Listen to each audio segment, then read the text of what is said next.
안녕하세요. 저는 결혼한 지 6년 만에 이혼을 결정한 30대 여성입니다. 제 인생만큼은 이혼은 없을 거라 생각했는데 역시 사람은 함부로 앞을 내다보면 안 되는가 봅니다. 정말 이혼까지는 하고 싶지 않았는데 아무리 가족이더라도 서로 존중이 사라지면 관계를 유지하기 어렵다는 걸 이번 기회에 제대로 배웠네요. 제 사연이 청취자분들께도 하나의 깨달음이 되는 사연이길 바라면서 지금부터 저의 이야기를 들려드릴게요. 저랑 남편은 길에서 흔한 설문조사를 하면서 첫 만남을 가졌는데요. 남편이 제 앞을 가로막고 설문지를 건네길래 해줬거든요. 다 작성한 후 인사하고 가려는데 남편이 남자친구 있냐고 물어봐서 2년이 되었어요. 처음엔 거절하기 좀 그래서 받아줬는데 남편이 주는 관심이 나쁘지 않더라고요. 대화를 하면 할수록 잘 통해서 나중엔 누가 먼저랄 것도 없이 비등하게 서로를 좋아했습니다. 성격뿐만 아니라 가치관까지 잘 맞아서 결국 결혼도 약속하게 되었죠. 시부모님께 인사하러 가기 전에 남편이 먼저 시부모님에 대해 얘기를 해줬는데요. 시부는 삼겹살 가게를 운영 중이었고 시모는 보험 설계사라고 했어요. 그 얘기를 듣는데 저희 부모님과 나이대가 비슷하신데도 여전히 일을 손 놓지 않고 있는 시부모님이 대단하게 느껴지더라고요. 그러나 한편으로는 걱정도 되었습니다. 저희 친정은 엄마 아빠가 이혼을 한 상태였거든요. 아빠랑은 아예 연락이 안 되었고 엄마는 제가 주는 생활비로만 지내고 계셔서 혹시라도 남편 집안에서 우리 집안 때문에 결혼을 반대할까봐 불안했어요. 그래서 남편에게 미리 저희 집안에 대해 얘기를 해줬습니다. 아빠가 질이 좀 안 좋은 사람이었다고, 엄마랑 이혼을 한 결정적인 이유가 도박 때문이었다고요. 그리고 아빠 빚 때문에 파산하게 된 우리 집을 저랑 엄마랑 아등바등 살면서 가세를 일으켰다는 것도 말했어요. 걱정 마. 우리 부모님 오히려 거저먹으면서 자란 젊은이들을 더 싫어해. 온실 속 화초처럼 자란 사람들은 인정머리가 잘못되었다면서 젊을 때부터 이것저것 부딪혀보고 산 사람들은 생활에 임하는 태도가 다르다는데 그건 나도 좀 인정하는 부분이야. 남편은 그런 것에 전혀 개의치 않는 사람이었습니다. 제 형편을 알고도 저라는 사람 자체를 좋아해줬어요. 남편 말로는 내가 너무 걱정하는 것 같아서 시부모님한테 미리 언지를 했었대요. 근데 시부모님도 저희 집안 사정 알면서 오케이 했다더라고요. 남편 덕분에 한결 편한 마음으로 시부모님을 뵀는데 시부모님은 정말 저에 대해 무례한 질문 하나 없으셨고 오히려 저에게 좋은 걸 먹이고 싶어서 후하게 대접을 해주셨습니다. 그래서 저는 사실 이 결혼에 별 문제 없을 줄 알고 직진만 했어요. 분가로 신혼을 시작했고 혼수랑 예단은 남편과 상의해서 서로 안 하는 걸로 합의를 보았죠. 저희들의 결정을 시부모님께서도 좋아해 주셔서 다행이었어요. 저랑 남편은 맞벌이를 하면서 차곡차곡 돈을 모았고 신혼살림을 하나씩 구입하는 재미로 잘 살았습니다. 그렇게 평소와 같은 어느 날 시댁에 밥을 먹으러 갔다가 알게 된 사실이었는데요. 시부 가게에서 일하는 아르바이트생이 가게에 돈을 들고 튄 사건이 발생했다는 거예요. 그 도둑은 대학생 신분이라 하대요. 사실 CCTV로 충분히 그 도둑놈을 잡을 수 있었지만 시부가 오죽 상황이 어려웠으면 돈을 훔쳤겠나 싶어서 그냥 내버려뒀다고 하더라고요. 그날은 도둑놈이었지만 그동안은 가게 일을 착실하게 해낸 착한 아르바이트생이라고 하면서요. 그 총각이 아무리 착하면 뭐해요? 결국 남한테 피해를 준 건 틀림없는 사실인데 자기 형편 어렵다고 남의 돈 막 훔쳐가면 되나? 자기가 돈 벌어먹기 힘든 줄 알면 남의 집 사정도 마찬가지로 어려울 수 있다는 걸 알아야지. 걔는 뭐 돈 들고 튀면서 마음이 좋았겠어? 그런 건 아무런 상관이 없는데 다만 앞으로 일이 걱정이네. 일손이 하나 모자라서 말이야. 다른 아르바이트생 구하자니 오늘 같은 사고가 안 날 거란 보장도 없고 걱정이야.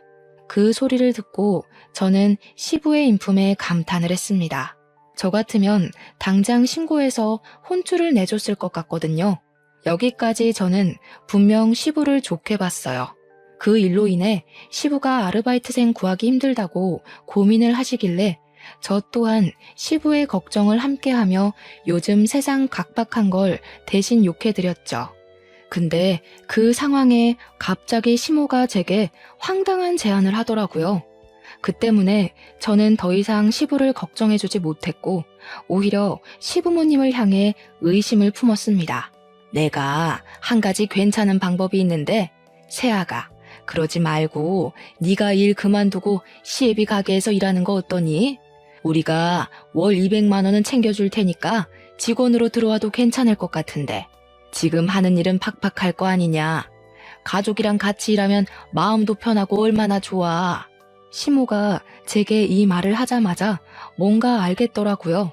시부모님은 아르바이트가 안 구해진다고 고민을 하셨지만 아르바이트를 구할 생각이 없으셨던 거예요. 신원 확실한 저를 설득시켜서 싼값에 일을 시키고 싶었던 거죠. 가족이랑 같이 일하면 마음이 편하다고요? 여러분이 생각하기에도 과연 그렇다고 보십니까? 친가족이랑 사업을 해도 싸우기 마련인데 시댁이랑 일을 하면 얼마나 말 못할 고충이 많겠어요. 모든 며느리가 멍청한 게 아니라면 시모가 선심 쓰듯 던진 제안이 얼마나 부당하고 수상쩍은 조건인지 느낄 수 있을 겁니다. 그리고 당시에 저 직장에서 세후로 300만 원가량 받고 있었어요. 돈을 더 준다고 해도 고민했을 텐데 200만 원이라뇨. 가족이란 이유로 200만 원 주면서 얼마나 사람을 굴려먹으려고 그러나 싶은 생각이 들었어요. 게다가 저는 제가 노력해서 쌓아온 커리어가 너무 좋고 제 청춘 바쳐 일군 직업이나 마찬가지인데 그걸 관두고 저한테 좋을 거 하나도 없는 삼겹살 가게 아르바이트를 하라고요? 아무리 생각해도 혹하는 구석이 없어서 저도 모르게 표정을 어색하게 만들어 버렸어요. 어머님, 저는 하는 일이 있는데요. 그리고 제가 사무직만 반평생 해왔던지라 가게 일머리는 없어요. 저보다는 빠릿빠릿한 학생들이 좋을 거예요. 일은 배우면 다 하게 돼 있는 거지 뭘. 식구가 곤란하다고 하면 돕고 그럴 줄도 알아야지. 우리 가게가 커지고 장사 잘 되면 결정적으로 너희한테 좋은 거잖아. 다 너희 물려줄 유산 될 건데. 안 그러니 아들? 저만 이 대화가 황당하다고 생각하는 건지 모르겠는데 남편은 시모가 묻는 말에도 그저 어깨만 으쓱이며 남일인 듯 방관만 했습니다. 그러다 제가 눈빛으로 무슨 말이라도 해보라고 쏘아대면 남편이 그제야 자기 생각을 툭 꺼냈는데요. 당신 어릴 때부터 굳은 일 많이 하고 자랐을 거 아니야. 식당 일도 곧잘 할 것 같은데? 그러지 말고 한 달이라도 해보고 결정하던가. 남편의 말에 상당한 충격을 받았습니다. 남편이 굳은 일을 언급하자마자 문득 지난 날이 떠올랐어요. 결혼을 허락받기 전 남편이 제게 그런 말을 했었다고 했잖아요.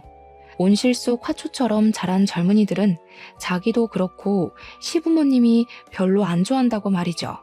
그 말이 설마 시부 가게 일 도울 며느리를 찾기 위해 떠봤던 건가 싶더라고요. 그날 처음으로 남편한테 배신을 느꼈어요. 순간 그 식사 자리가 호랑이 굴처럼 위협적으로 느껴졌습니다. 결국 저는 아무도 편들어주는 사람 없이 혼자서 헤쳐나갔어요. 할 수 없이 최대한 시부모님의 마음이 안 상하게 죄송하다고 거절을 했어요. 정말 죄송합니다, 어머님. 아버님 가게 힘드신 거 이해하겠는데 제 일을 그만두고 그곳에 갈 수는 없어요. 저한테는 제 직업이 굉장히 소중한 거거든요. 앞으로 승진도 앞두고 있고 월급도 계속 오를 거라서요. 그리고 제 나이에 200만 원 받으면서 아르바이트만 하고 있으면 주변 사람들도 이 집 며느리 볼품 없다고 욕할걸요? 어머, 참나. 낱말하는 걸 뭘 그리 신경 쓰니? 200만 원만 준다고 해서 그러는 거냐? 그럼 220만 원은 어떠니? 직장 다니는 거랑 똑같이 받을 거면 우리가 가족한테 왜 도와달라 하겠어? 싸게 일 시킬 수 있는 학생들 쓰지. 그럼 그렇게 하세요. 어머님 말씀하시는 거 들어보니까 저를 가족이라는 이유만으로 싸게 일 시키고 싶은 것 같은데 제가 잘 나가는 직장 내려놓고 그 조건을 받아들일 리가 없죠. 대화를 하다 보니 내몰렸다는 생각을 해서 그런가 저도 모르게 시모의 말을 좀 냉철하게 받아쳤다는 걸 알았어요. 그걸 알아챘을 때는 이미 시모가 제 태도에 화가 난 상태였죠. 제가 단호하게 거절하자 시모는 더 이상 말을 잇지 않고 식사 자리를 정리하셨습니다. 그 옆에서 시부도 한숨을 크게 내쉬더니 자리에서 일어났어요. 시모는 주방으로 가버리고 시부는 방으로 들어가 버리자 그제야 저는 말실수를 했다는 걸 자각했습니다. 그 와중에도 남편은 밥 먹기 바빠 보였어요. 시부가 남긴 밥까지 가져가선 혼자만 속 편하게 배를 채웠습니다. 저희 그만 간다고 하는데도 시부모님은 조심히 가라고 대답만 했지 나와보질 않으셨어요. 시부모님이 저 때문에 토라진 건 알겠는데 그렇다고 제가 하고 싶지 않은 일을 하겠다고 선심을 보일 순 없었어요. 제 모든 걸 포기하고 고기 불판 닦는 일을 하는 건 너무 손해가 크잖아요. 그리고 저는 이 상황을 그냥 방관한 걸로 모자라 저를 더 곤란하게 만들었던 남편에게 서운함을 느꼈습니다. 집으로 돌아가는 차 안에서 남편에게 한마디 했어요. 당신이 거기서 그런 소리를 하면 어떡해. 당신 때문에 그 상황에서 내가 더 죄인이 됐어. 내 입장에 서서 얘기해줬으면 좀 좋아? 당신이 생각해도 어머님 아버님이 너무 무리한 걸 요구한 것 같지 않았어? 무리할 게 뭐가 있어. 어차피 직장이란 건 언젠가 은퇴가 있기 마련인데 사업은 내가 죽기 전까지 평생 할 수 있는 거잖아. 엄마 아빠가 일 못하게 되면 그 사업 우리 물려준다는데 미래를 생각해서 부모님한테 잘 보여놓으면 좋지 뭘 그래. 그래서 당신도 내가 10년 넘게 쌓은 커리어 포기하고 삼겹살집에서 아르바이트를 해야 된다는 거야? 나중에 우리가 그 가게 물려받을 거니까. 이유가 그거라면 어머님 아버님도 좀 너무하시네. 멀쩡한 아들 놔두고 왜 남의 집 자식한테 직장을 관두라고 한대? 너랑 내가 남이냐? 아무래도 부모님이 기성세대다 보니까 생각하는 게 옛날 방식이라서 어쩔 수 없지. 나는 부모님 살아계실 동안만이라도 아들 선호한 마음 존중해주고 싶어. 부모님한테 자식은 나밖에 없잖아. 당신이 이해해줬으면 좋겠는데. 옛날 방식으로 사는 사람이라고 이해 안 되는 상식을 밀어붙이는 건 제겐 납득이 안 되었습니다. 저 또한 저희 엄마에게 하나밖에 없는 자식이에요. 옛날 방식 고수하면서 아들은 한자리 하면서 커야 된다는 시부모님 사상에 손뼉 맞춰주고 싶은 생각 추호도 없었어요. 남편이 제게 서운함을 표현했지만 저야말로 저를 이해해 줄 줄 알았던 남편에게 배신을 당한 것 같아서 기분이 상했던 날이었네요.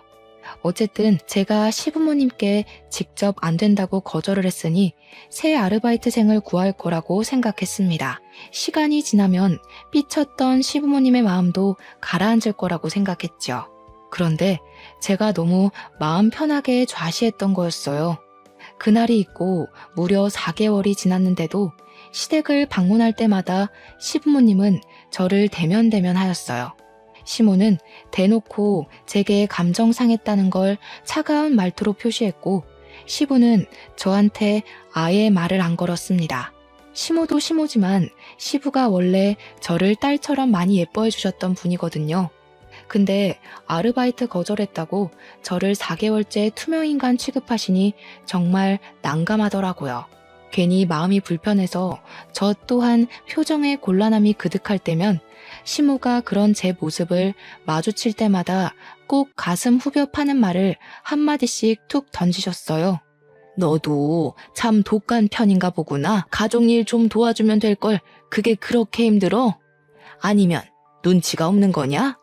우리가 이렇게까지 기분 상해 있으면 젊은 네가 먼저 다가와서 좀 져줄 수 있는 거 아니야? 우리랑 이렇게 지내는 거 불편하면 내 제안 다시 생각해보지 그러니.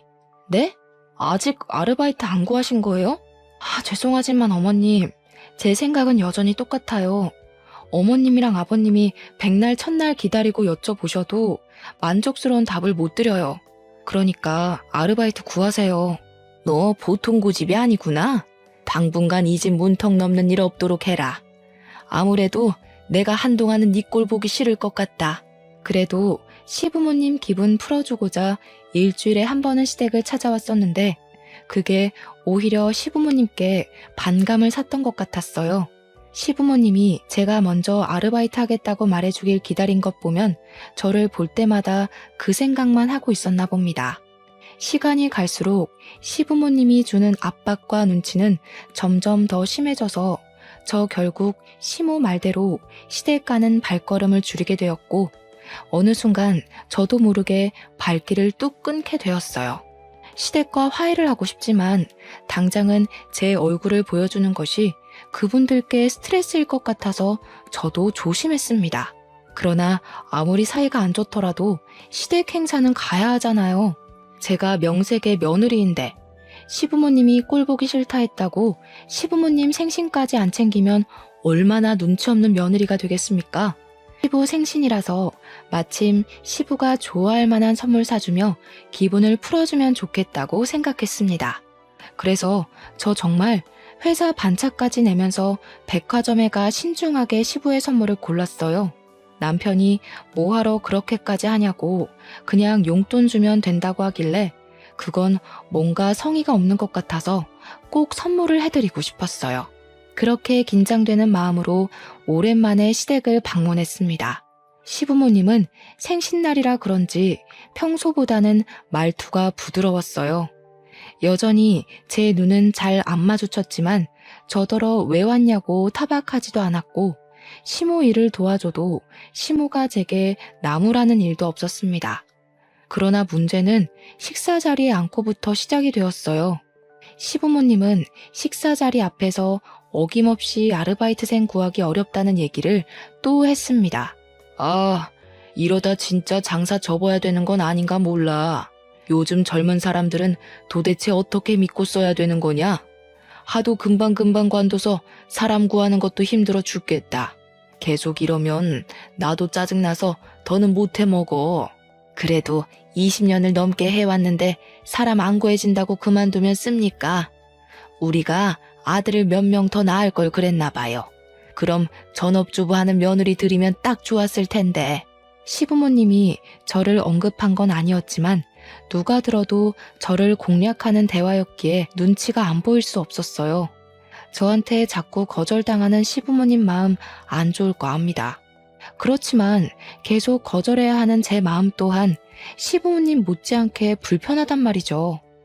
너무 가시방석이었던지라 저는 대화 주제를 돌리고 싶었어요. 그래서 시부에게 제가 사온 선물을 건넸습니다.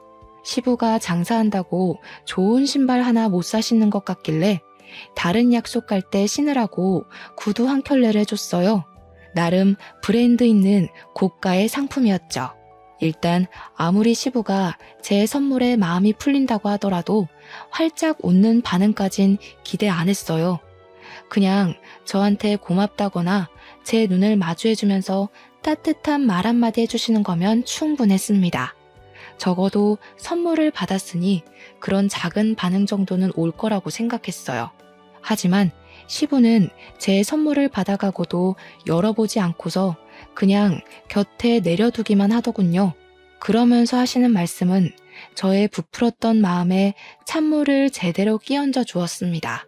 요즘 누가 선물을 사니? 그냥 용돈으로 주는 센스가 있어야지. 우리 아들한테 말 안 들었냐?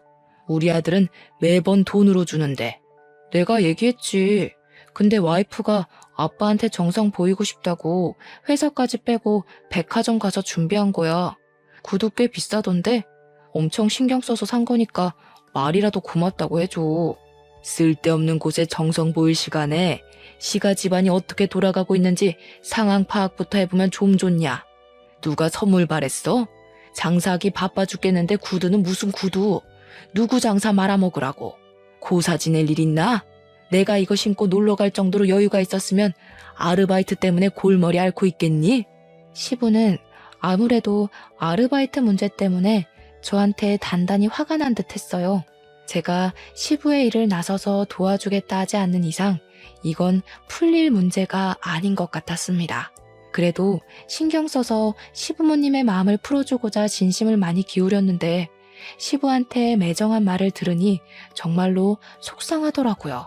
결국 저는 그날 먹은 음식을 제대로 체해버렸습니다. 집에 가서 화장실에서 하루 종일 토를 했는데 역류해서 눈물이 났다기보단 좀 서러워서 눈물이 났어요.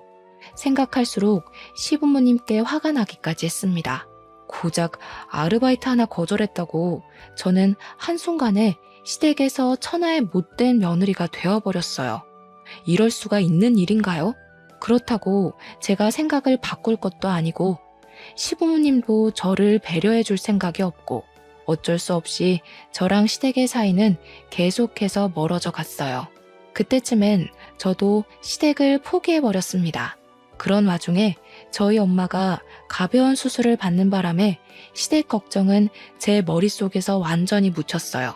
엄마가 어느 날 전화가 와서는 가슴이 아파서 병원 검사를 받고 간단한 수술을 하게 되었다고 급전 100만 원가량만 해달라고 하더라고요. 저는 망설이지 않고 바로 제 돈 100만 원을 내줬어요. 당연히 우리 엄마니까요. 저랑 남편은 각자 월급을 각자가 관리해서 어디에 쓰던 자유였거든요. 필요한 물건 있으면 그때그때 반씩 돈 맞춰서 구매를 했고요. 그래서 엄마 수술비로 100만 원 나갔다는 말은 굳이 남편한테 안 해도 되었는데 그냥 제가 말했습니다. 식구가 아파서 수술을 하는 건 서로 알고 있으면 괜찮을 것 같아서였죠. 남편도 저희 엄마 걱정해주면서 혹시 돈 더 필요하면 보태줄 테니까 말하라고 하더군요. 그러면서 병원에 입원해 있는 저희 엄마한테 따로 전화를 해 안부를 물어주었습니다. 여기까지는 괜찮았죠. 그런데 남편이 우리 엄마 아픈 걸 시모한테 말했나 보더라고요. 그때가 시부 생신 보내고 시댁을 안 찾아간 지 2개월은 되었을 때였어요. 그런데 어쩐 일인지 시모가 저희 신혼집을 찾아온 겁니다. 연락도 없이 오셔서 제가 퇴근하고 무방비한 상태로 시모를 마주했어요. 그것까진 이해해 줄 수 있는데 시모는 제가 마음에 안 드니까 그걸 어떻게든 표현하고 싶었나 봐요. 우리 엄마까지 안 좋게 보기 시작하더라고요. 우리가 어떻게 살고 있나 궁금해서 방문했다고 하는데 사실 시모가 찾아온 진짜 목적은 저에게 있는 것 같았습니다. 왜냐면 시모가 작정하고 제 속을 뒤집어 놓고자 우리 엄마 아픈 걸 언급했거든요. 그것도 아주 가볍게 말이죠. 수중에 100만 원도 없어서 딸한테 손을 벌리냐? 보니까 사돈이 딱 지 자식 발목 잡을 사람이네. 그 나이까지 돈도 안 벌고 뭐 했대? 아, 바깥 사돈이랑 안 좋게 이혼했다고 했지? 도박이랬니? 이래서 여자도 돈을 벌어야 된다는 거야. 기생충처럼 남편한테만 의지할 게 아니라. 저 그 소리 듣고 얼마나 놀랐는지 모릅니다. 어떻게 자식이 듣는 앞에서 부모를 기생충이라 표현할 수가 있나요? 시모가 여태 말을 빙빙 돌려서 사람 피말리며 차갑게 말한 적은 있어도 대놓고 사람 기분 나쁘라고 하는 말은 처음이었어요. 어떻게 사람이 저런 저렴한 멘트를 입에 담을 수가 있는 건지 어이가 없어서 저도 모르게 시모를 노려보았습니다. 그러자 시모가 제 표정을 딱 알아채고는 지금 째려보는 거냐고 콧방귀를 뀌더라고요. 내가 뭐 틀린 말했니? 사돈하는 짓이 오죽 답답했으면 이러겠어? 너 생각을 해봐라. 다른 집 보험사들은 사돈 댁에서 보험 다 들어주고 한다는데 나는 사돈이 땡전 한 푼 없는 사상위 계층이라 도움도 못 받고 서럽지 않겠어? 그럼 이 정도 말은 할 수 있는 거지. 그런데 어딜 눈을 부라려? 어머님, 그만하세요. 자꾸 저희 엄마에 대해 함부로 말씀하시면 저도 어머님에 대해 함부로 얘기할 거예요. 제가 지금 얼마나 참고 있는지 안 보이세요? 뭐야? 그래서 나 협박하는 거냐? 네가 나한테 함부로 말하면 뭐 내가 쫄 것 같니? 내가 살아온 세월만 60년이 넘는다. 고작 내 나이 반밖에 안 살아본 네가 하늘같이 높은 어른을 협박한다고 그게 먹힐 것 같니? 하긴 어머님 말빨이 하도 현란하고 뻔뻔해서 말로는 못 이기겠네요. 근데 다 늙은 몸뚱어리보다는 제 몸이 훨씬 뛰어날 거잖아요. 저도 어머님처럼 무례한 사람한테 말로만 덤빌 생각 없어요. 저는 시모가 앉아있는 가죽 소파로가 가죽 쿠션을 들고 시모의 가슴팍을 빠르게 후려쳤습니다. 그러자 무방비한 상태로 강하게 맞은 시모가 가슴을 부여잡고 허리를 굽히면서 억소리를 내었어요. 너 제정신이야? 고집만 센 게 아니라 손찌검까지 하는 년이었니? 아무리 개념이 없어도 그렇지 어디서 건방지게 어른을 때려? 안 아프잖아요. 한 수천 대는 더 맞으셔야 어머님 말 때문에 상처받은 제 기분 아실 것 같은데요. 저희 엄마 깔본 것도 반성하실 것 같고요. 얼굴 맞기 싫으면 손 치우시죠. 이것이 뭘 잘못 처먹었나? 너 이거 내 아들한테 다 말할 거야. 절대 그냥 안 넘어갈라니까 당장 이혼 도장 준비해놔라. 네, 준비할게요. 그럼 이제 제 어머님도 아니시니까 우리 엄마 모욕한 아줌마 취급해도 되는 거죠? 전 생판 남한테는 자비가 없는 사람이라서요. 저는 그대로 가죽 쿠션을 시모 얼굴로 날렸습니다. 시모의 가슴팍을 후려쳤을 때보다 훨씬 감정을 담았고 센 힘으로 휘둘렀어요. 그러자 시모가 코를 부여잡더니 아까보다 더 고통스러운 소리를 빽 지르더군요. 한 대로 아쉬워서 제가 한 번 더 쿠션을 치켜들었더니 시모가 저를 밀치고 불이 나게 집을 박차고 나가버렸습니다. 그리고 저는 일이 커질 대로 커졌다는 걸 알았죠. 시모에게 당당히 이혼을 선언했으니 말 그대로 이혼을 해야 했습니다. 당연히 이 사실을 알았을 남편은 시모의 말만 들었을 테니 시모 편에 서서 제게 항의할 거라 예상을 했어요. 역시나 예상 적중이더군요. 남편은 집에 오자마자 저한테 삿대질을 하면서 성질을 내었습니다. 당신 우리 엄마 코피 터뜨렸다면서? 제정신이야? 어떻게 나이 많은 어른한테 손찌검을 할 수가 있어? 당신 그렇게 안 봤는데 예의라곤 말아먹은 사람이었어? 긴 말하지 말고 그냥 도장 찍자. 나도 우리 집 비렁뱅이라고 대놓고 비웃는 집이랑은 상종하기 싫어. 우리 엄마더러 기생충이네. 그러니까 이혼한 남편도 그 모양 그 꼴이지. 이런 욕하는 어머님을 내가 앞으로 어떻게 모시겠어? 남편은 시모가 우리 엄마를 모욕했는진 몰랐는지 제 말에 약간 당황했습니다. 저는 너무 분해서 눈물까지 흘렸어요.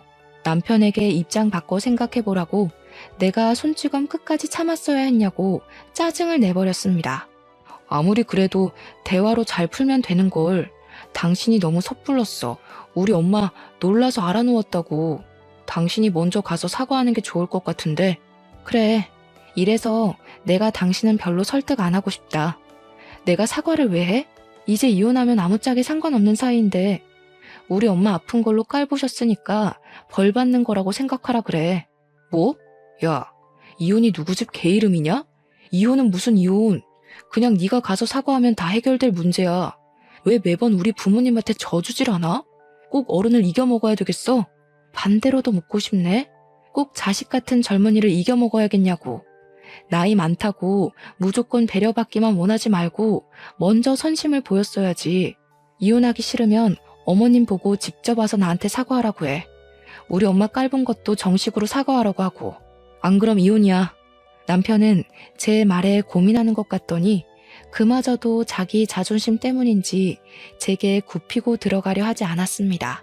결국 저더러 마음대로 하라고 짜증만 낸 뒤에 돌아서 버리더군요.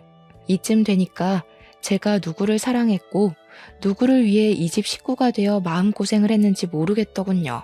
저랑 찰떡궁합인 줄 알았던 남편이 결혼 생활 몇 년 만에 이렇게 변해버린 모습을 보자 너무 서러웠어요. 그래서 결국 저는 남편과의 6년간 결혼 생활을 마침표 찍게 되었습니다.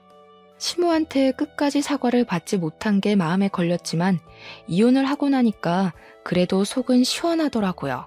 저는 이혼을 하고 시골 사는 친정엄마를 서울 집으로 모시고 와 같이 지냈습니다. 엄마가 저를 많이 걱정해줬는데 저는 엄마한테 제가 무슨 이유로 이혼했는지는 밝히지 않았어요.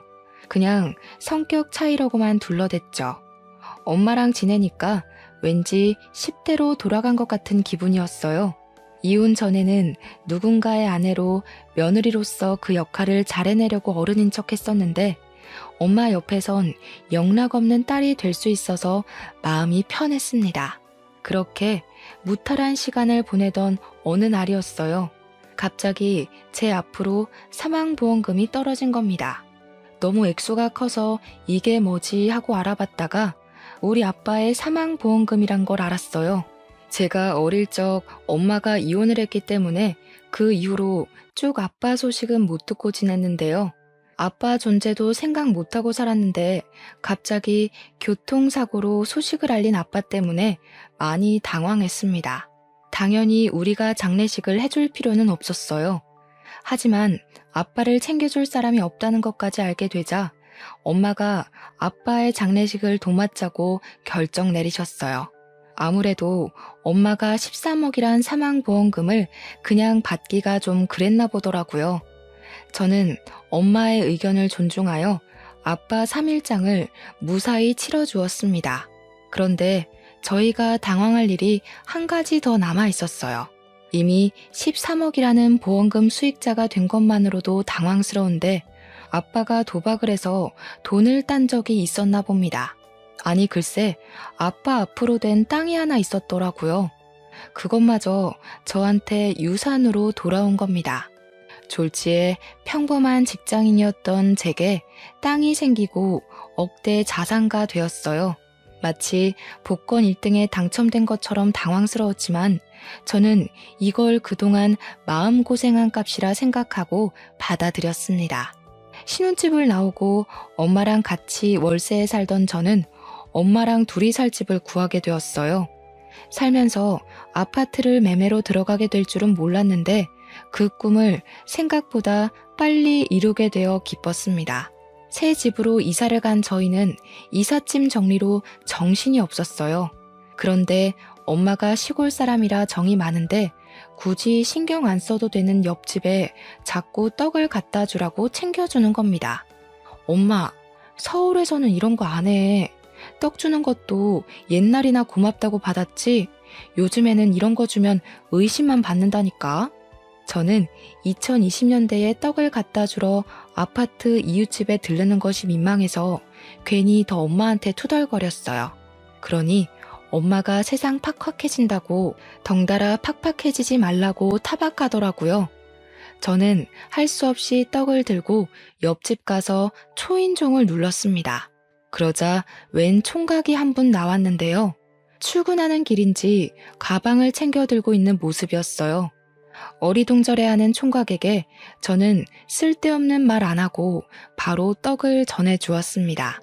혹시라도 안 좋은 기색을 보이면 어쩌나 걱정했는데 다행히도 총각이 엄청 고마워하더라고요. 예의상 고마워한 게 아니었어요. 고맙다는 말을 계속하면서 그걸 그 자리에서 입에 물더라니까요. 그리고는 그대로 손으로 들고 먹으면서 엘리베이터 타고 내려갔습니다. 그 뒤로 희한하게 그 총각이랑 자주 마주치게 되었어요. 떡을 주고받았으니 서로 안면은 이미 텄고 그러다 보니 가벼운 대화까지 많이 나누게 되었는데요. 신기하게도 그게 인연이 되어서 연락처를 주고받았지 뭡니까. 좀 친해지고 나서 보니까 남자 직업이 기자란 것도 알 수 있었어요. 그래서 밤낮 구분 없이 특종만 있으면 날아다닌다고 끼니를 잘 못 챙겨 먹더라고요. 제가 떡을 준 날도 12시간 밥을 굶은 상태였는데 마침 우리 엄마가 챙겨준 떡 덕분에 든든했다고 또 한 번 고마웠다고 했습니다. 그게 괜히 마음에 걸렸던 저는 엄마한테 옆집 이야기를 하다가 그분의 사정까지 말하게 되었는데요. 엄마가 집에 데려와서 밥 먹이자고 하대요. 그러려고 말한 것 아니었는데 솔직히 나쁘지 않은 제안 같아서 제가 그분께 엄마 말을 전달해 줬더니 사양 안 하고 바로 기뻐하는 거 있죠. 그때부터 그분은 정말 부지런히 저희 집 초인종을 눌렀습니다.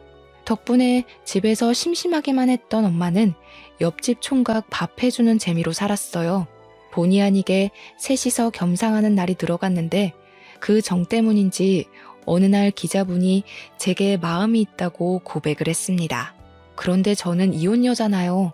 저 또한 기자분에게 호감이 있었지만 이혼녀 꼬리표가 미안해서 그 감사한 마음을 받아주질 못했습니다.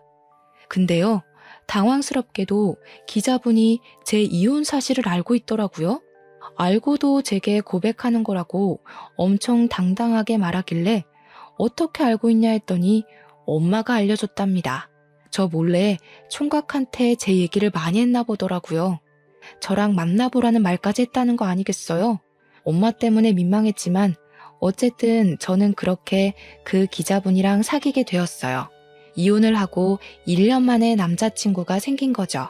남자친구가 생기고부터는 제 인생에서 암흑이나 다름없었던 결혼의 기억이 많이 묻혔어요. 그래서 남자친구와 함께하는 시간이 더 좋았죠. 저는 남자친구에 대해 어느 정도 다 알았다고 생각했습니다. 근데 의외로 제가 몰랐던 부분이 남아 있었더라고요. 그건 겨우 묻어버렸던 지난 6년간의 결혼 생활이 한꺼번에 다시 생각났을 만큼 당황스러운 사실들이었어요. 어느 날 남자친구랑 같이 데이트한다고 연차를 내고 나름 멋을 부리며 들떠있던 날이었어요. 남자친구가 저한테 같이 가고 싶은 곳이 있다고 데려가 주더라고요. 그런데 그 방향이 매우 익숙한 방향이었고 또 아는 동네인 겁니다. 그때부터 제 눈이 아주 바쁘게 돌아갔어요. 설마 했는데 잊은 줄 알았던 시댁의 흔적이 있는 곳인 거 아니겠어요? 남자친구가 저를 데리고 간 동네는 바로 시부의 삼겹살 가게가 있는 곳이었습니다. 저는 남자친구한테 티를 내지도 못하고 눈치만 봤어요. 그리곤 우연히 전 시부의 삼겹살 가게 앞을 지나가게 되었을 때 그 내부를 슬쩍 엿봤습니다. 참 타이밍 좋게도 시부가 손님이랑 싸우고 있더라고요. 거짓말도 작작 쳐야지. 손님이 일부러 벌레 넣었는지 아닌지 내가 어떻게 알아요? 우리 매장에 CCTV도 없거든요. 그거 알고서 마음대로 벌레 넣은 거 아니야? 어머머, 말하는 것 좀 봐. 저 그렇게 한가한 사람 아니거든요. 사장이시면 빨리 환불이나 해달라고요. 환불 못 해줘요. 기분 나쁘면 인터넷에 올리든가 말든가. 분명 우리가 갖다 줄 땐 벌레 없었다고요. 나는 모르는 일입니다. 손님이랑 싸우고 있는 시부를 보면서 예나 지금이나 성질머리 참 여전하다는 생각을 했어요. 괜히 쳐다보다가 엮이고 싶지 않아서 남자친구를 일부러 덧끌며 다른 길로 가려고 했습니다. 그러나 마찬가지로 시부의 행실을 발견한 남자친구가 특종거리 같다면서 가게 입구 옆으로 몰래 숨어서 촬영하기 시작하더라고요. 너무 놀라서 남자친구한테 그러지 말라고 저지시켰지만 이미 늦어버린 후였어요. 시부가 아닌 시모한테 들키고 만 거죠. 시모는 제 남자친구를 향해 뭐 하는 놈이냐고 삿대질을 하다가 그 옆에 서 있는 저를 보고서 기겁하셨습니다. 어머 깜짝이야. 너 뭐야? 어디서 재수없게 또 얼굴을 비춰? 설마 뒤늦은 복수라도 하겠다는 거니? 시모의 돌발 행동에 남자친구랑 저랑 시모가 아는 사이라는 걸 눈치채버렸어요. 저한테 대놓고 묻길래 저도 굳이 숨길 필요 없어서 전 시모라고 얘기를 해주었습니다. 그러자 시모도 대강 우리 사이를 알아챈 것 같더라고요. 아이고 그새 남자를 만났네. 거기도 조심하세요. 이 아가씨 땡전 한 푼 없는 사람이야. 만약 이 아가씨랑 결혼하잖아요? 그럼 총각이 이 아가씨 친정까지 다 먹여 살려야 돼. 정말 비렁뱅이라니깐. 피 보고 싶지 않으면 당장 헤어지는 게 좋을 거예요. 땡전 한 푼 없다고요? 처음 듣는 소린데요. 혹시 땡전 한 푼 없는 집안이라고 속으셨던 거 아니고요? 말도 마세요. 얘 엄마가 주머니에 100만 원도 없어서 딸내미 등에 빨대 꽂는 사람이라고. 내가 사돈까지 했던 사람인데 그것도 모를까봐. 총각도 괜히 이 여자한테 봉변당하지 말고 가볍게 만나고 내다 버려요. 어른으로서 조언해주는 거니까 새겨듣고. 시모는 자기가 제 앞길을 완벽하게 방해했다고 생각하는 건지 저를 비웃고 있었습니다. 근데 안타깝게도 시모가 웃을 수 있는 기회는 딱 그까지였어요. 시모가 기억하고 있는 저희 집 형편은 다 옛날 일이 되어버렸는데 그런 줄도 모르고 한 방 먹였다고 웃고 있는 꼴이 참 보기 재밌었습니다. 저희 집이 이혼을 하고 그 사이에 많은 변화가 있었잖아요. 마치 시가가 제게 원흉이라도 되었던 건지 결혼을 하자마자 제가 부를 얻었어요. 원래 시골촌에 있던 저희 집 본가는 이제 20억짜리 고급 빌라가 되었을 정도입니다. 거기에 제 남자친구도 매매로 살고 있는 거예요. 무려 한 층에 2가구만 들어가 있는 보기 드문 빌라였죠. 제가 제 입으로 일일이 시모를 설득하면서 증명하려 했다면 입이 아팠을 겁니다. 그런데 남자친구가 저랑 엄마의 형편에 대해 이미 알고 있으니까 산 증인이 되어주더라고요. 남자친구는 우리 집안 여유에 대해서 자기가 알고 있는 사실을 시모한테 전부 발설하였습니다. 이미 그것만으로 당황한 시모가 자존심 때문이라도 억지로 우리를 의심했는데요. 남자친구가 그 다음 뒤있는 말엔 시모뿐만 아니라 저도 놀라움을 금치 못해서 입을 벌렸어요. 이런 사람들이 우리 아빠 건물에 장사하고 있는 줄은 몰랐네요. 재수가 없을라니까 어디서 이런 것들이 우리 아빠 건물에 들어차 있었지? 아빠한테 내쫓으라고 해야겠다. 안 그랬다간 건물값 떨어지겠네. 저도 전혀 몰랐던 사실인데 시부가 하는 가게 건물 주인이 남자친구 아빠라는 겁니다. 이건 전혀 생각지도 못했던 사실이라 좀 충격이었어요. 알고 보니 남자친구가 살고 있는 집도 남자친구 아빠가 해준 거라네요. 남자친구 아빠는 연 매출 1,000억을 쫓고 있는 중소브랜드 대표라고 합니다. 남자친구가 기자를 하고 있는 이유는 워낙 호기심이 많고 여기저기 쏘다니는 거 좋아해서 선택한 일이라고 했어요. 저는 남자친구가 기자로 열심히 일해서 번듯하게 자수성가해 20억 아파트를 매매한 줄 알았거든요. 말로만 듣던 금수저, 아니 다이아 수저일 거라곤 상상도 못했습니다. 남자친구 재력에 당황해서 잠깐 잊고 있었던 시모를 슬쩍 봤더니 시모 또한 아차 싶었는지 얼굴까지 벌개져 있었어요. 남자친구가 태연하게 휴대폰으로 시부 가게를 찍기 시작하자 시모가 그제야 남자친구에게 살살 기기 시작했는데요. 저는 보란듯이 시모를 깔봐주었습니다. 어쩌나? 그놈의 입방정 때문에 남편이랑 아들 발목 잡게 생기셨네요. 그러게, 평소 좋은 마음 먹고 살았다면 얼마나 좋아요?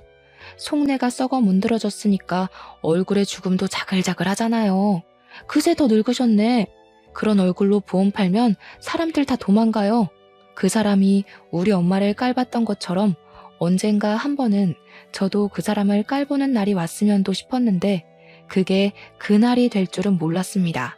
저는 시모를 잔뜩 조롱해주고 남자친구와 함께 자리를 떴어요. 남자친구는 진짜 그 사람들을 자기 아빠한테 말해서 내쫓았다고 하더라고요.